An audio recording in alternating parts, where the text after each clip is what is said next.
امریکہ کے نامور میڈیا اداروں نے پہلے کشمیر میں بی جے پی حکومت کے اقدامات پر چپتے ہوئے مضامین شائع کیے تھے اور اب شہریت کے نئے قانون اور مظاہروں کو دبانے کی کوشش کو بھی بھارت کی جمہوری اقدار کے خلاف قرار دے رہا ہے۔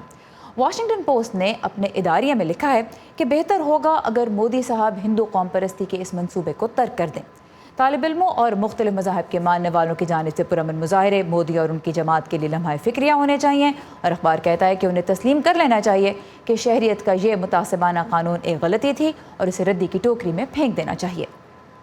نیو یارک ٹائمز اپنے اداریے میں لکھتا ہے کہ اس قانون کا پناہ گزینوں کی مدد سے کوئی تعلق نہیں، بلکہ بھارت کو ہندوؤں کی سرزمین بنانے سے ہے، اور یہ گاندھی اور نہرو کا ویژن نہیں تھا۔ اخبار لکھتا ہے کہ مودی جی کا اقتدار پر پورا کنٹرول ہے، لیکن ملک کے اندر اور باہر مظاہرے یہ دکھا رہے ہیں کہ لوگ مودی حکومت کو ہندو قوم پرست ایجنڈا آگے بڑھانے کی کس حد تک اجازت دیں گے۔